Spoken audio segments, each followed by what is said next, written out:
Hello everyone. Welcome back to Military Now.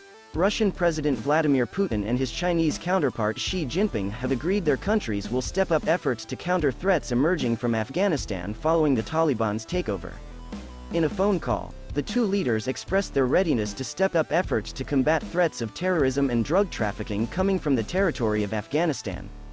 They also spoke of the importance of establishing peace in Afghanistan and preventing the spread of instability to adjacent regions. Putin and Xi agreed to intensify bilateral contacts and make the most of the potential of the Shanghai Cooperation Organization, SCO, that is due to convene for a summit in Tajikistan next month.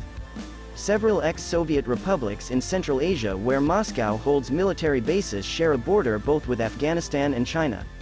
While Moscow has been cautiously optimistic about the new leadership in Kabul, Putin has warned of Afghan militants entering neighboring countries as refugees.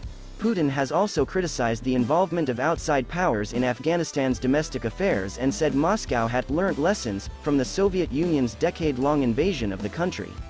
For its part, after the Taliban swept to power on August 15, China said it is ready to deepen friendly and cooperative relations with Afghanistan.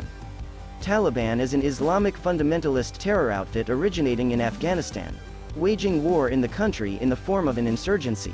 Taliban emerged in the aftermath of the Afghan Civil War in 1994 and had established dominance in Afghanistan until they were ousted in 2001 after the American invasion. The Taliban have seized power in Afghanistan 2 weeks before the U.S. was set to complete its troop withdrawal after a costly two-decade war. The insurgents stormed across the country, capturing all major cities in a matter of days, as Afghan security forces trained and equipped by the U.S. and its allies melted away. They're worried that the country could descend into chaos or the Taliban could carry out revenge attacks against those who worked with the Americans or the government. Many also fear the Taliban will reimpose the harsh interpretation of Islamic law that they relied on when they ran Afghanistan from 1996 to 2001.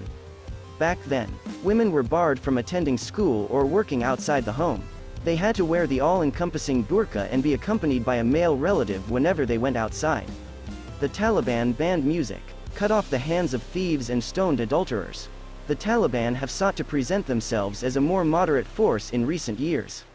Since taking over, they have promised to respect women's rights, forgive those who fought against them and prevent Afghanistan from being used as a base for terror attacks.